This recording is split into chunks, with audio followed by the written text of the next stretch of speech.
Pemirsa, masih bersama kami di Presisi Pagi.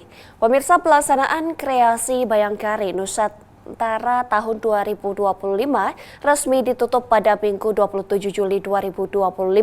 Pada hari terakhir pelaksanaan kreasi Bayangkari Nusantara 2025, omset yang dicapai dalam pelaksanaan KBN selama 5 hari ini menyentuh angka 45 miliar rupiah. Berikut informasi selengkapnya. Saya kembali melaporkan dari Jakarta International Convention Center, Jakarta Pusat pada 27 Juli 2025. Pemirsa, malam hari ini baru saja usai dilaksanakan penutupan secara resmi oleh Ketua Umum Bayangkari Nyonya Juliati Sigit Prabowo atas pelaksanaan kreasi Bayangkari Nusantara tahun 2025. Di mana pelaksanaan kegiatan ini sudah dilakukan sejak 23 Juli yang lalu. Dan malam hari ini pemirsa menandakan berakhirnya rangkaian Bazar Kreasi Bayangkari Nusantara tahun 2025. Dan pemirsa, pada hari terakhir ini disampaikan oleh Ketua Pelaksana Bazar Nyonya Yayas Syahardiantono bahwa omset yang dicapai dalam pelaksanaan KBN selama 5 hari ini menyentuh angka 45 miliar 511 juta 141 ribu dan 995 rupiah. Angka ini jauh lebih besar pemirsa dari omset tahun lalu di mana KBN tahun 2024 hanya mencapai omset sekitar kurang lebih 30 miliar rupiah. Dan pemirsa, tentunya angka ini menjadi suatu kebanggaan tersendiri bagi Bayangkari maupun bagi seluruh pengurus daerah Bayangkari dan UMKM masyarakat serta UMKM Bayangkari di seluruh daerah di Indonesia. Dan pemirsa, tadi penutupan dilakukan secara resmi dengan pernyataan yang disampaikan oleh Nyonya Juliati Sigit berbarengan dengan memukul alat musik. Dan pemirsa, disampaikan juga bahwa tema utama dari pelaksanaan KBN tahun 2025 adalah sinergitas Bayangkari bersama UMKM mendorong kemandirian ekonomi bangsa. Dan pemirsa, untuk mewujudkan tema tersebut dalam pelaksanaan KBN tahun 2025 selama 5 hari ini, Bayangkari menghadirkan sebanyak lebih dari 580 stand UMKM yang dihadirkan dan menjual serta menawarkan produk-produk karya UMKM Bayangkari maupun UMKM masyarakat lokal. Dan tentunya tujuan dari pelaksanaan KBN ini adalah untuk memajukan UMKM sekaligus dengan meningkatkan kesejahteraan dan angka ekonomi bagi masyarakat. Hal ini dilakukan dan diwujudkan melalui produksi barang-barang hingga proses penjualan dan distribusi produk yang dilakukan seluruhnya oleh UMKM lokal dan UMKM Bayangkari daerah hingga Bayangkari pusat. Selain itu pemirsa, beberapa produk yang dijual ini juga mengandung identitas serta ciri khas tersendiri dari daerah masing-masing. Dan pemirsa, malam hari ini acara penutupan dilanjutkan dengan pengumuman dari sejumlah kompetisi yang dilaksanakan selama KBN ini berlangsung. Di antaranya tadi disampaikan sejumlah penghargaan, di mana penghargaan ini dengan berbagai kategori, di antaranya adalah stand UMKM terbersih, terbaik, dan terkreatif. Selain itu juga banyak penghargaan lain yang tadi disebutkan dan diberikan penghargaan langsung oleh Nyonya Juliati Sigit Prabowo. Pemberian penghargaan ini pemirsa tentunya diharapkan dapat menjadi motivasi bagi para penerima penghargaan maupun bagi seluruh pengurus Bayangkari daerah dan pusat untuk terus menjunjung dan meningkatkan UMKM lokal di Indonesia, sekaligus memberdayakan produksi dan juga sumber daya manusia yang terutama menjalankan UMKM ini diberdayakan oleh para perempuan. Dan pemirsa, seluruh upaya dari pelaksanaan KBN tahun 2025 ini mulai dari produksi barang hingga bentuk kreativitas yang dituangkan dalam rangkaian acara KBN tahun 2025 menunjukkan dan menggambarkan keanggunan serta kesempurnaan Bayangkari. Dan pemirsa, sekian informasi yang dapat kami sampaikan. Itulah rangkaian dari pelaksanaan kreasi Bayangkari Nusantara tahun 2025.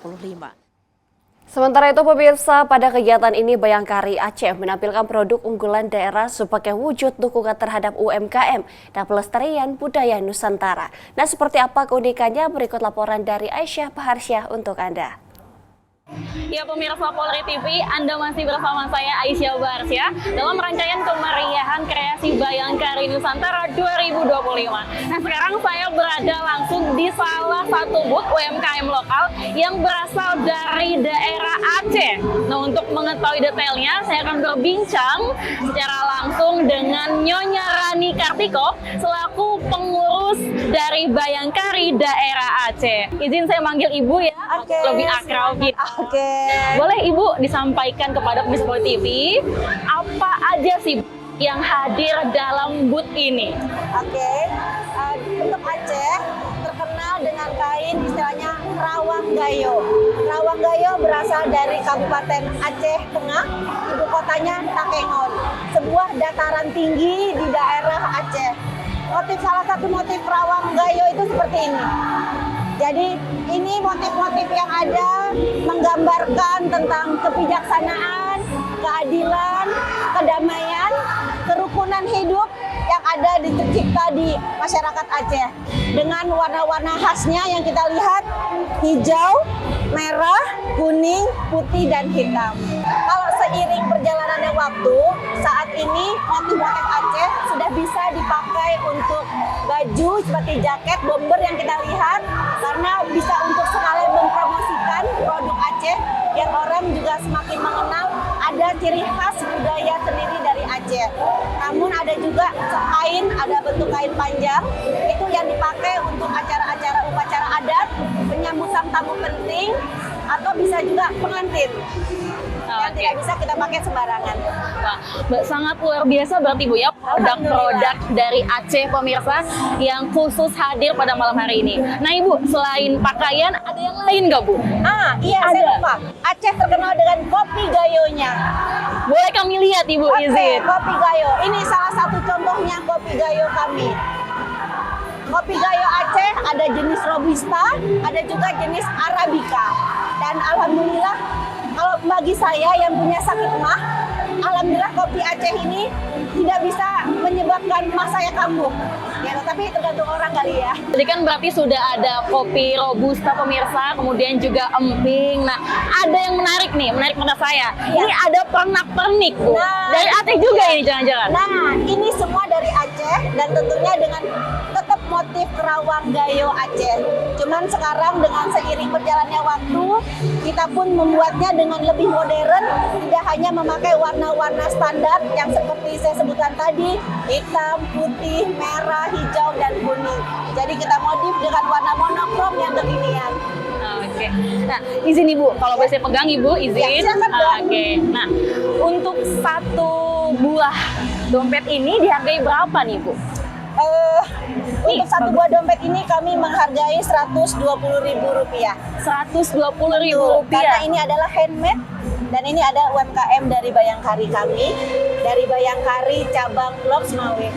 Oke, wah berarti sangat banyak ya Bu ya, dari mulai pakaian, kemudian juga tadi ada kopi, ada emping, ada juga tas. Pemirsa bahwa banyak sekali produk yang dibawa dari Bayangkari daerah Aceh khusus untuk malam hari ini. Ya. Nah, apa sih Bu sebenarnya tujuan dan harapan dari booth ini? Utamanya adalah untuk UMKM lokal dan masyarakat. Silakan. Harapan saya dengan adanya UMKM seperti ini untuk menciptakan rasa percaya diri kepada anggota Bayangkari Aceh, di mana mungkin orang selama ini berpikir Bayangkari Aceh gimana ya gitu. Mungkin kalau Jawa banyak yang mengenal. Jadi dengan mengikuti ini anggota kami menjadi lebih percaya diri karena tentunya bekerja sama dengan masyarakat. Karena tidak semua anggota Bayangkari mempunyai kebun sendiri. Tentunya bekerja sama dengan masyarakat sekitar, kami ambil bahan bakunya dan kemudian kami olah. Mudah-mudahan dengan ajang UMKM seperti ini semua bisa mendapatkan faedahnya bagi masyarakat Aceh untuk lebih maju lagi dan dikenal oleh orang banyak. Baik, terima kasih banyak Ibu Nyonya Rani Kartiko selaku pengurus daerah Bayangkari dari Aceh. Ya, Mbak. Terima kasih banyak ya Mbak. Ya, dan selamat kembali bertugas. bertugas. Ya, Mbak. Terima kasih. Ya, pemirsa Polri TV, demikian tadi perbincangan saya secara langsung dengan Nyonya Rani Kartiko selaku pengurus Bayangkari Daerah Aceh. Dari Jakarta, tim liputan Polri TV. Pemirsa jangan kemana-mana, Presisi Pagi akan segera kembali.